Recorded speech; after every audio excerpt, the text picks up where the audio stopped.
Welcome to Small Town Gamers, where I'm Carbon 107, and my co-host, Dr. Gnome, talk about gaming and Hello, shit. mate. Hello. All right, I need to quit doing that every podcast. And, Yeah. and we start out podcast with hello, if you haven't heard Hello. before. All right, let's get right into it. Well, let's hit first real quick before we get on our main topic tonight. We'll talk a little bit about the recent announcement of Call of Duty Infinite Warfare, where Right. everybody already knew what it was, but they finally announced it and finally confirmed everybody's They officially fears. confirmed, right? It's in space. It is in With space. aliens. Or not And aliens, like space people. right, and there was kind of like a teaser saying boots on ground. So people were thinking they were going to get rid of the exo jumps, like what we've had in Advanced Warfare and Black Ops 3. But in the trailer at between 57 and 59 seconds, there are two soldiers who actually like jetpack off the ground. So it's pretty much confirmed with that trailer that we still are going to have exo jumping. But see, that's the thing, is we haven't had any multiplayer footage. This has all been single player That's footage. true, and so there is stuff from the Call of Duty campaigns that never actually make it into the multiplayer. So that is a good point. So it could either be that that's just a single player deal, which is possible, or it could simply be that could be like a perk, kind of like in Black Ops 3, how you have like the bow and arrow and stuff, where you can use that every now and then. See, I would be okay with that if you like had like a jetpack or the boost jump, not the wall run. I hate the wall run. But like the boost jump and the boost slide, if you could do that every now and then, not every second, like that gets annoying as piss. It's too fast, too high of jumping, too much wall runs. It's like I miss Call of Duties of old. Yeah, I missed the boots on the ground. I think that, if what they did with the wall running and the exo jumping and stuff like that, I think what they should do with it, like they've done in Destiny, is when you're in the air, your aim assist is pretty much gone or it's gone completely. Yep. So if you're trying to actually hit somebody, like it has to be all your gun skill, it has to be your aiming, and there's no assisting from the game if you're going to be in the air like it is. Call of Duty now, you're in the air and you're not losing any aim assist. You're staying right on target just like you are if you were on the ground. Mm-hmm. But to be honest, I'm hyped for Call of Duty Infinite Warfare. It's a new Call of Duty, but the end of the trailer was where I was like, hype machine! Modern Warfare Warfare 4 Remastered. And I know most people probably haven't played Modern Warfare. For one, a lot of the people that are getting into gaming now that are like of that age where they can start playing those games, or their parents start allowing them to play those games, weren't even born, or they were just still in diapers. You laugh, but it's true, because that game was 10 years ago, and it was one of the first. It really is the Call of Duty that started modern day Call of Duty where it is today. Yeah, COD 4 is what really started it all. It launched in 2007, end of 2007. I think it was November. Yep. And it was probably the biggest Call of Duty release ever. It really cemented It redefined Call of Duty to what it is today. Yeah, but it also cemented first-person shooters as being a powerhouse. We know we had Halo, which was really big, and Call of Duty 3 itself was not that small of a title. Right. But when Modern Warfare came out, the original Call of Duty 4, it hit and they blew up big time. So you can hand it to Call of Duty 4 for really putting first-person shooters and that fast pace, more realistic. I say more realistic, not completely because of the shit we've had lately, but more realistic shooters. Put them in the front house, and they've become the best-selling games consistently. Every single year, every Call of Duty hits the best-selling game of that year. I think the only time they ever got knocked off their pedestal was Destiny. Grand Theft Auto knocked them off the pedestal. Right, Grand Theft Auto. But those games only come out once every few years. Grand Theft Auto only comes out once every few years. Call of Duty is consistently making $1 billion every single year. Yep. Plus, they're making hand over fist on microtransaction, which is going to be the main topic of tonight's discussion. But they're making hand over fist on DLC and microtransactions with the latest Call of Duties. But yeah, I agree. Like, we had Halo, we had these other first-person shooter games, and they were big, but it seemed like when Call of Duty Modern Warfare came out, it just completely changed first-person shooters, and it changed the gaming industry as a whole, and it completely blew up from there. I can tell you, Call of Duty 4 Modern Warfare was the only Call of Duty that I bought every single DLC for, and that was before that DLC was really becoming a problem. Yeah, it You wasn't know, even really a thing until, I mean, Call of Duty DLC didn't really become a thing until what, Black Ops, the Black original Ops, the Black Ops. original I Black mean, Ops. we only had 2 DLC packs with even Modern Warfare 2, and that was a huge game in itself. But yeah, no, I agree. Go ahead. Sorry, I I know cut it, just map packs though. That's all they were at the time. And I mean, you. Right. we'll use this to segue into the main topic. But old games. Look, if you look at Halo 3, even Halo Reach, Call of Duty 4, Modern Warfare, and I mean all these games they had map packs. They were like Right. mini expansions to add to the game. So those I consider okay DLC. I'm not always gonna buy them because I'll look and see what they have. Like there's some Halo 3 maps that came with They're not DLC that was necessary to play the terrible. game. Right. Right. So like I'm okay with that for the fact that what they add is actual game stuff. They add stuff to play like maps. They add new areas. They add new campaign Yeah, missions or whatever. they add Content. playable content, Right. but at the same time, you don't have to have that content to enjoy the game. Like in Call of Duty, if it came up in the rotation, in the older Call of Duties, they would still put those maps in the regular rotation, and if that Mhm. map came up and you didn't have it, you would just get kicked from that lobby, and you'd have to requeue into a new lobby, and it wasn't that big of a deal. Now with the Call of Duties, they've changed it where if you don't have the map packs, those maps don't even come up in the rotation, and it's not like a requirement. You don't have to have those map packs to enjoy the video game. Exactly. They're not important, but they are necessary if you want to get the full gaming experience, which is where the first complaint of DLC started coming from. Because if you remember the days before DLC, they didn't have anything like that. They didn't have map packs. They didn't, they No, didn't they have had the game, and the game is what you got. well that and or you have like Diablo 2. They have a huge expansion pack that costs close to the full price of the regular game, which I believe Lord of Destruction, whenever it launched, it was if not the full price of Diablo 2, it was close to it. Mhm. But it added like an entire campaign mission, and it added so much shit to the game that it felt like an expansion. It wasn't a DLC for a couple extra maps. That's what games were back then. I mean, if you look at StarCraft, you had StarCraft and you had Brood War. Brood War added a whole new part of the story. It added a shit ton of new units and everything. It improved a lot of stuff. Just different things. Those are expansion packs. Those are not DLC. So it was basically pretty much a brand new game for almost the price of the original game. Right. And see what they're doing nowadays. They took that expansion pack and they split it. So instead of you getting that expansion for, a chunk of the change, instead they cut it into 3 or 4 parts. Then they're going to give it to you like, oh, here's part 1, it's $20. Oh, here's part 2, it's $20. Oh, part 3, now it's $20. Oh, and the last part, yeah, $20. When all that used to be combined, and it would take a while for release. I mean, don't get me wrong. Some expansion packs didn't release for a year to 2 years, if not longer, after the game was out. So nowadays they don't. The game launches and like 2 weeks later there's the first DLC pack. It's like, are you serious? Right. Yeah, before you really even dive into the game, they've already got DLC. Hell, even now with games, I mean, before even the game is released and all the details are given, they're like, "Oh, buy the map pack." I'm like, the game hasn't even come out. Why the hell would you pre-order a map pack if you don't even like the game in the first place? Like, you don't know that you don't like the game because the game hasn't come out.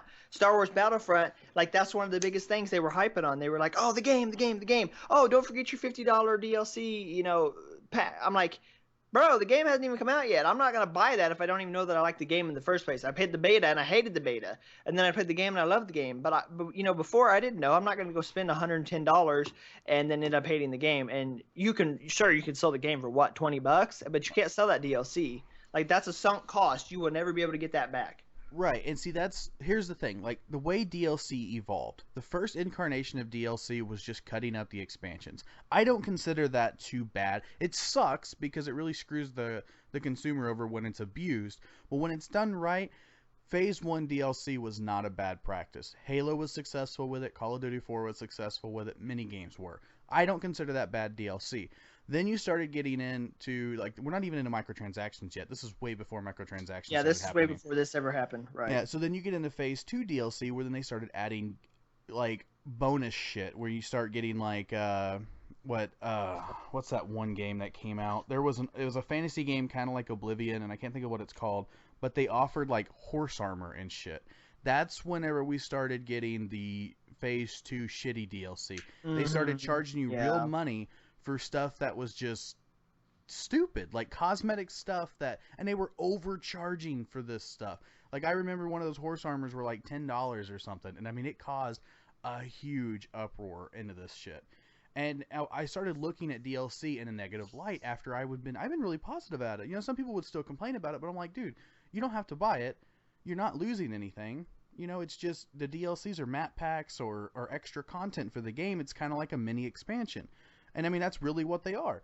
Except then they started adding that kind of stuff. Then you started seeing stuff where right before you get into microtransactions, this is what birthed microtransactions. You started seeing them put in, you know, armor packs and all this other stuff. And then it happened to Battlefield 3.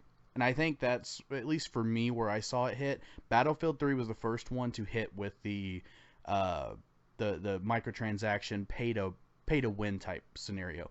With Battlefield 3, you could either play the game, level up all your classes, unlock all the stuff. No, actually, Battlefield Bad Company 2 had the same thing. Okay, I know you're talking about where you could go and instead of playing the game and unlocking all the guns, you could just pay and have everything unlocked for you. Yeah, you could either pay Battlefield one big Bad fee. Company, yeah. See, I didn't know Bad Company did that. I never played Bad Company, so I guess that's Battlefield me. Bad Company 2 had the same thing. Like if you didn't want to play the game, you didn't have to play the game. You could just pay the $50. You could either buy each individual subclass or each individual type of class, or you could just pay $50 and have everything unlocked. Like, what's the fun in that? There is no fun in that. But I mean, I see both sides of it, and I try to keep a neutral view on things, at least to be able to see sides. I mean, I still have my opinions, but if I'm going to look at something, I try to make sure I see it from both sides. You know, you got Gamer A here, who's like us, who has a chance to play, not all the time, but an often amount, so we can play, you know, typically 2 to 3 times a week minimum. Well, we're the normal gamer, you know, we're the everyday gamer. Then you have the hardcore gamers, you know, Gamer 2 over here, Gamer B or whatever, who plays all of the time. Like he's on every single night. He's putting in, you know, 3 to 5 hours a night minimum. Understandable that guy's going to hit max on all his stuff and have all this stuff. But then you have Gamer 3 or C or whatever. I can't remember if I started with letters or numbers. The last gamer over here, who is the casual. Filthy casual, or the hardworking gamer who doesn't have a chance to play often, who can play like maybe once a week, maybe twice a week, and typically for maybe only an hour or two a night. I can understand where that person's like, man, I really want to play, but I'm so behind on the game. I've had the game for like 3 months. Everybody's already max level and have all this shit unlocked, and I'm still like at level 3. I can understand where they would want to buy that, but that is not enough of a reason though to put that out, because then it really hinders your game, because the people who either don't have the money to spend on that or refuse to spend it on it and prefer the hard work are penalized, because these people who that have the money or are too lazy to do the work already have the best stuff in the game. And whether you like to admit it or not, that shit matters. Like, those are guns, those are perks, those are guns that are actually right. Those are guns that can make a huge difference in the gameplay of the game. So I guess we can, you know, attribute, at least what I saw, EA was the first one that started it. Well, then we had Phase 3 DLC. It's always EA. Yeah. Well, Phase 3 DLC was it was literally the step before microtransactions, and luckily it died out. EA started this, and it hit on big, and I think Ubisoft and another company started doing it too. They started doing that season pass thing, and it's not the season passes we have now. They've changed. They've evolved. The original season pass was, if you did not buy that game brand new, you didn't get access to certain features. You didn't get access to the. Well, some of the EA games you couldn't even play at all. Like, you couldn't play online. Yeah. You could play the campaign, but if you wanted to play online, sorry, you got to pay another. Yeah, Codemasters games, like the Formula 1 games, was the first game I really had experience with that.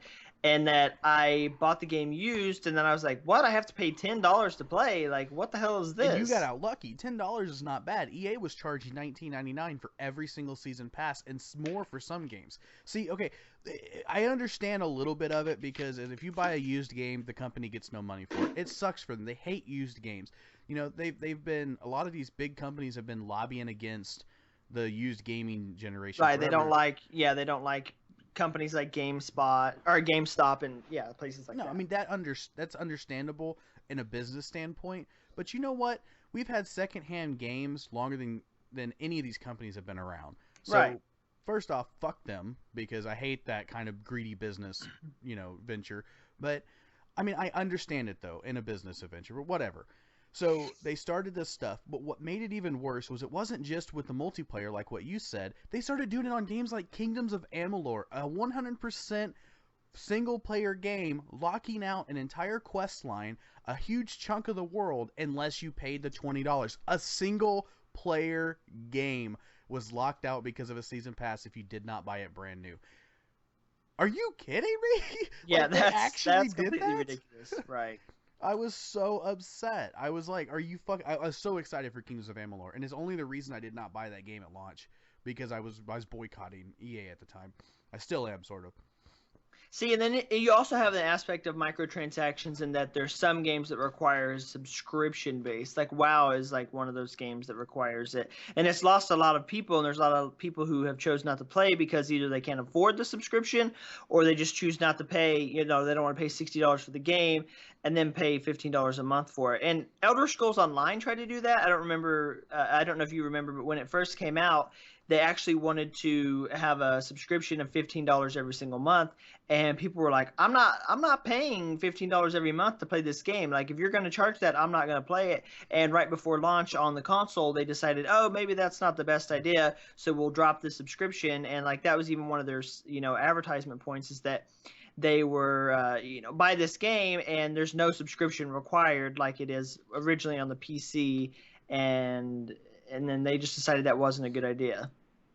Right. Okay. See, I don't want to get into subscriptions on this one because I can harp a lot about subscriptions. I want to stick with the microtransactions, but I have a completely different. Well, I just brought it up because in a way it is a form of microtransactions. But it predates all DLC by like 10 years because that subscriptions have been around since Ultima Online and EverQuest. I mean, they have a different reason for subscriptions. DLC is honestly just a way for the company to continue to get money after the game's released. A subscription base is because it's on MMOs especially, who are typically the only type of game that requires subscription. It's for server maintenance, upkeep, and it's also for them to release content in between any kind of expansions that they launch. Like World of Warcraft will launch an expansion, but you'll also get, on a normal basis, not including this last one, guys, who's listening to this, you usually get 3 to 4 content patches before the next expansion launches, and that's what that subscription is for. But anyway, back to DLC. So, well, even then though, like there's other games that have dedicated servers, such as Battlefield and games like that continue to keep the servers online years after the game goes off, and no, they don't charge. I'm gonna have to disagree with you on that because you didn't know what EA did with Battlefield, right? On why their servers are still up. No, I guess I don't. On Battlefield, well, not Battlefield 4. I don't know how they did it on 4, but on Battlefield 3, they started having player-owned servers, and you can pay for a server. Well, you could rent the server, right? After they did that, it was such a massive success that they shut their own servers down. Oh, see, I didn't know that. Yeah, so what happens when you play? You just play on a random server? On someone's server, yeah. Oh, I didn't know that. Yeah, and it was genius for them. That is genius for them as a business. Yeah, on the business aspect, that's a huge win for them. Yeah. Yeah, they did a good job with that, but fuck them, because as soon as people stop paying and people stop wanting to play that game, actually, I think you can do this. Well, I mean, you can do the same thing with Battlefield 4. You can play on somebody's server. Yeah, or you can rent a server yourself. It's still pretty new, so I'm sure they still have their dedicated servers. But see, when they started doing that player-owned servers and player-rented servers, they slowly phased their own servers out. Like, I remember jumping on Battlefield 3 right before the PS4 launched, and I could not find a regular server. There wasn't a regular server. I looked all over for it, and that's when I read about it. And I'm like, wow, EA really got smart on that. I mean, fuck them for doing that, because that's shitty. But, I mean, for us as the consumer, if I want to play on a server that's hosted by EA because I paid for the fucking game, why would I not be able to play on their servers? Instead, I got to deal with, Jack over here who's pissed off because I was kicking his ass in the game, who's going to kick me out of his own server. Well, can't you do the same thing with Minecraft in that you can create a server and then you can have people pay you to play on your server? Am I correct about that? Not on the PlayStation servers. The way the PlayStation servers work is whoever starts the game has their world and you can join it. But on the computer, yeah, if you can host your own server on your own computer, but if you don't have great upload speed and your computer's not that great, then you'll start getting lagged as you start exploring the world and building stuff, because it has to load all that stuff constantly. You'll get lost. Yeah. So if you get a server, you can like my buddy that we played had actually bought his own server he paid a big chunk for like 6 months, and we all played on it. And there's no lag times. It worked. It was always up, so we could always jump on. So that's the benefit of it. Because used to, if he wasn't on, we couldn't play. But, Gotcha. So it works a little bit differently. Anyway, we got off topic again. Damn it, Channing. That's okay. So here's my stance. Here's my stance on DLC and stuff like that. So you have the game that you're gonna pay $60 for or whatever, and then you're gonna have like downloadable content, which is DLC. For like games like Call of Duty, they have the expansions. They have, Battlefield, they have expansions. Destiny, they have expansions. Like paying for those is not that big of a deal to me. Like you can buy the season pass, you're gonna pay, almost the same price as the game, but a lot now, like compared to when the older Call of Duties and some of the older games, like some of those actually have substantial. What's the word I'm looking for? Substantial content, and that they have almost as many maps as the original game or more than the original game. Where I have a problem with microtransactions is with like you said with Battlefield, where they started doing you can buy every gun and unlock it, or Call of Duty where they're locking weapons and they're locking gear behind this paywall, and you can either play the game and probably never get it because you have to have so many COD points or so many crypto keys to try to get that stuff that you'll probably never ever get it, or you can pay a shit ton of money. Like there's people that have paid $100, $200, and they only got one weapon out of all the new weapons that have been released. That's where I start having a problem with it. But then in the same way, like in Destiny, you have where we started having these microtransactions through the Eververse, and they're giving us free updates. Like the April update was a pretty substantial update in Destiny. Like it gave us quite a bit to do, and it was free. And basically what had happened is that by us, buying all this stuff through the Eververse, it funded, the free April update. Now, not every expansion is going to be like that. Maybe that's how Bungie wants to do it, but I know Big Daddy Activision won't let them. The CEO of Activision already came out and stated that, just because you're giving through microtransactions does not mean we're going to give you free DLC for every expansion in Destiny. But not every company will follow that either. And real quick, for the people who don't play Destiny, because I have had a few people that are like, what are you guys talking about on Destiny? The Eververse is using microtransactions for real money on cosmetic stuff that does not affect the game. It's armor that's not affected by the game, really, because it's honestly on par with anything you can get out of a basic standard legendary kit.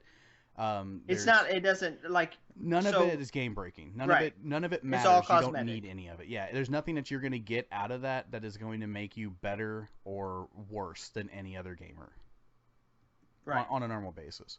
Well, even like with the Sterling Treasure, you could buy them for $2, or you get 3 free guaranteed as long as you play the game every week. Well, one, you don't even have to play the game; you just have to sign in and go to your postmaster, which is like the mailbox, right? And you get one for free. Or you can play the game through certain activities and get the free, $2 content that you would just go buy from the store. Right, but I mean, with the Eververse though, the first thing they started launching out was like little emotes and stuff, dances and like clapping and stuff like that. Stuff that really just didn't affect the game. Then they started putting out like your Sparrow Riders and stuff. I mean, just literally stuff that have no meaning. Like somebody could not even look at the Eververse and ever care because it's nothing that affects the actual game. But it allowed people who wanted that exclusive stuff or wanted that special stuff to go out and buy that and support the company that they, their game that they're playing to help them put out stuff like this. That's the kind of microtransactions that some people still get pissed off about. They do get mad about it. I think they're. Go ahead. They're okay. They're good. I mean, they're not bad. They're still a little shoddy for business standpoint. If you look at it. Well, the thing is, though, even with those microtransactions, like you could still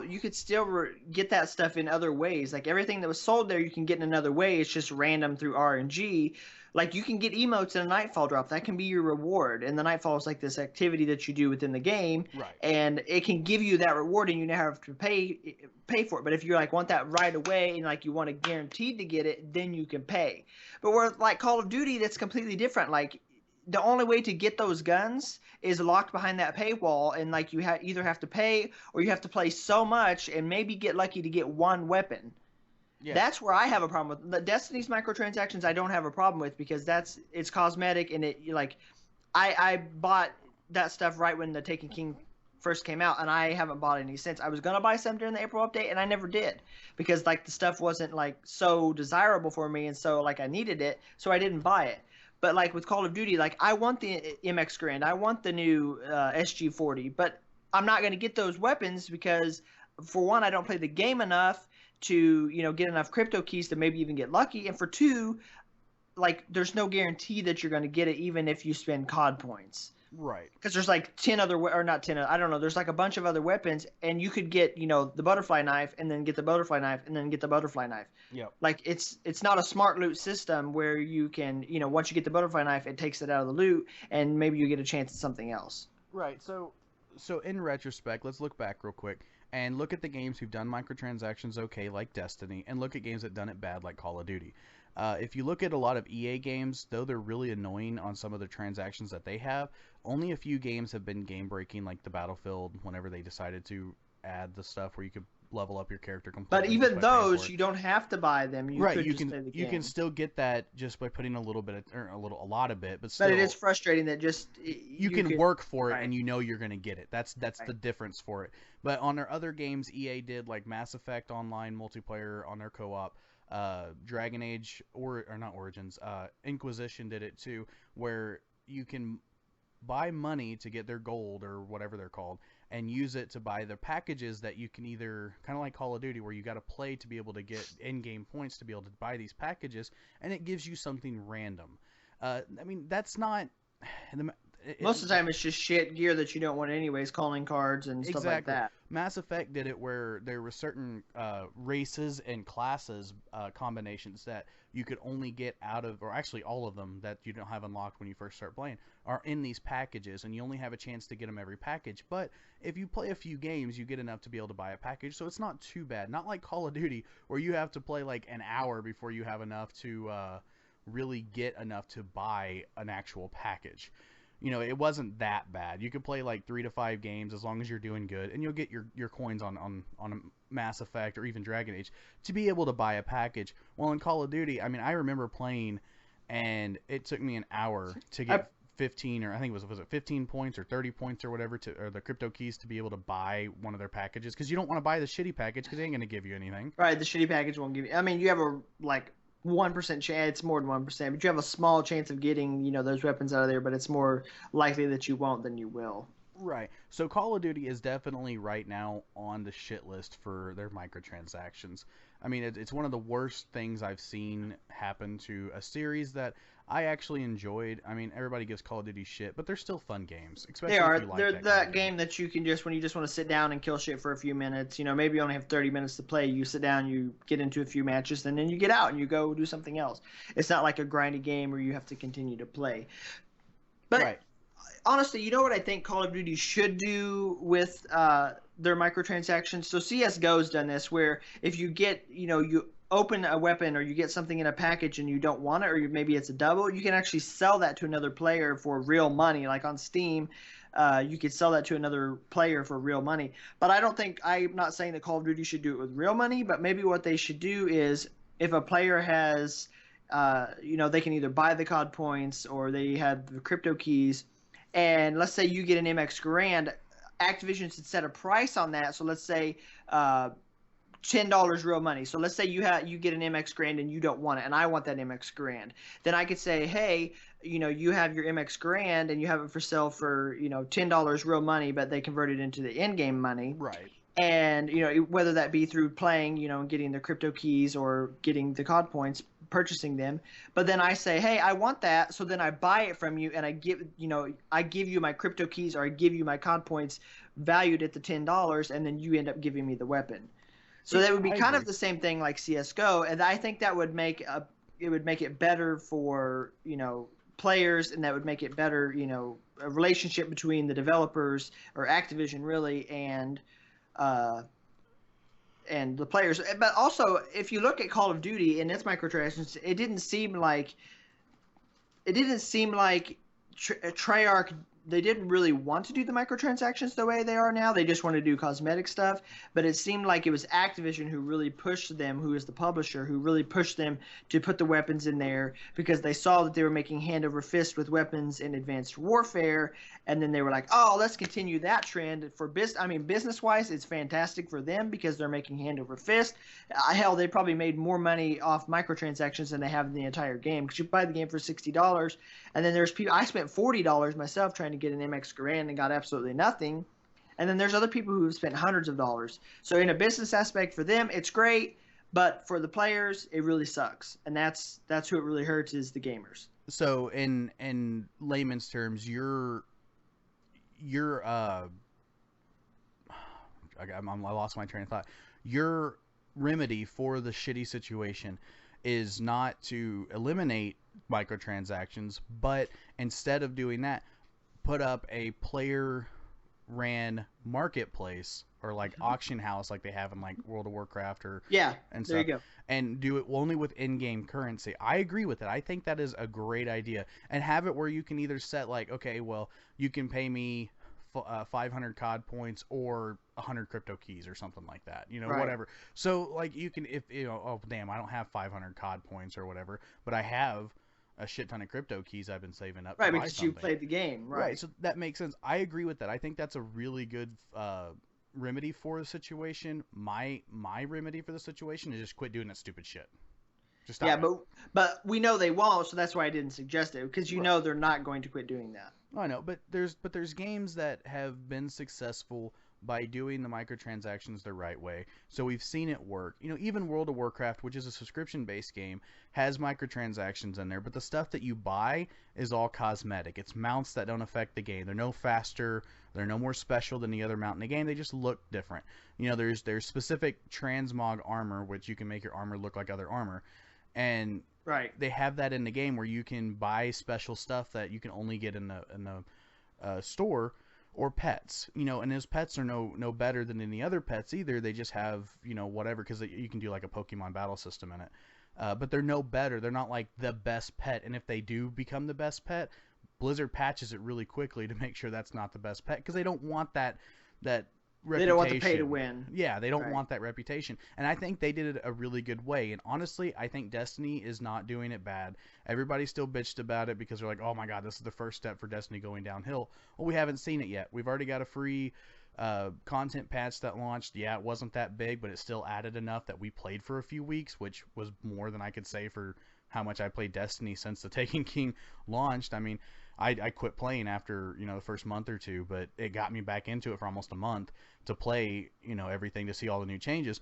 A free content patch, and I'm sure I contributed some to that, because I remember I bought a few of the dances and stuff, and I did buy some of the Sterling packages, and I said that in the other podcast. I did it simply to see the drop rate, so I could tell everybody what your chances are. Like, is it worth it? Honestly, if you're going to As a spend the YouTuber, money, you have that obligation. right. So yeah, exactly. That's why I did it. I honestly would not have done it, because 3 Sterling packages a week is enough for me to be able to get what I'm gonna want. I mean, I paid $10 or $10 or $15, I can't remember, and I did the drop rate, and I told everybody what it was. It was a pretty decent drop rate. They didn't have a shitty drop rate like Call of Duty does. Like, it was actually decent. So that's the only reason I spent money on that. But that kind of money, or that kind of transaction, I mean, is not that bad. They do it right. They do it okay. That's the kind of thing that I see as being an acceptable microtransaction. Though I still hate microtransactions and I wish they didn't exist, I consider those okay. Those are completely cosmetic, and all they do is help the company. On the other hand, you have Call of Duty and Battlefield, which are microtransactions that break the game at least somewhat. It's not like it's going to be like, if you don't spend money you're going to be shit, because it's not like the gun is overpowered. It's just, if that's the kind of gun you want, and the only way you can get it is if you spend an ass load of money to be able to get it, that sucks for gamers. I mean, that really hinders your enjoyment of the game. Just like you said, you spent $40 and you still don't have that damn gun. That's horrible. You already bought that game almost. Actually, you have bought that game again For for $40, they should have just given me all the new weapons. Right? Yeah. Why? Yeah. Jesus. But I mean, for a business standpoint, it's understandable. It's not going away. We're gonna have to deal with it. But we just companies, if you ever watch this podcast, which I highly ever doubt you will, just listen to us. We want to buy your games. We want to buy your stuff. Just don't make it so inaccessible where you're going to piss people off and have them quit the game. Because honestly, I haven't picked up Black Ops 3 since they started doing that. Whenever they launched that new gun and all that shit. You know, I spent $10 and I saw the drop rate and I went, yep, bye guys. Yeah. And I ain't played it since. Yeah. I mean, some of that obviously is because of the non-boots on the ground game, but still, I'm going to use that. Yeah, the That's my microtransactions within Call of Duty are frustrating, but yeah. No, so basically what we've talked about is that games like Destiny have done it right, and there's other games like Battlefield and Call of Duty who have done it wrong, and that's where Call of Duty's done it really wrong, and we don't like it, and we're fed up with it. But honestly, it's not going to change. I think microtransactions have changed the gaming industry, and they will probably be here for a long time to come. Yep. Well, ending off on the last note, we told our opinions on that. We talked about the new Call of Duty. Now I'm going to interject something that you probably didn't even know it. Overwatch comes out this month, and I swear to God, you guys are going to see a shit ton of gameplay on this because that game is fucking amazing. And Channing, please get this game. I need you to get this game so we can play together. The beta's out right now. Yes, please just play it. Check it out. The You're gonna love this game. The beta is only on PC though, correct? Oh, yeah, I don't know if it's on Mac. I didn't even think about that, so you might not be able to try it out. No, I'm saying it's not on console. Right, yeah, I don't think it's on PS4. It will be. They're going to do a console beta right before it launches, but I don't know how soon that's supposed to be. They did a console beta, I think, previously, or they talked about it. I don't know if it ever happened, but I played it on PC. My PC sucks, and I still had a blast with this game. The character personalities, the differences and all. No pun intended. Right. Jesus. Anyway, you got me off track again, damn it, Channing. The class-based system, the arena shooter. I mean, this game is just so fun. Every character you play has a completely different feel. You're going to find your character, you're going to find your niche, and you're going to find your group of friends, and your guys are going to have your group set up, and you guys are either going to dominate or you're going to suck, and then you're going to switch it up, and then you're going to dominate. This game is fun. And Channing, you like competitive games, you like first-person shooters. That's what this game is. All right, I'll look into it. Do it. So Overwatch comes out soon. We talked about microtransactions, and we talked about Call of Duty. Join us next week, and we'll talk about something else. That's right. Thanks, gamers. Yep. Have a good night.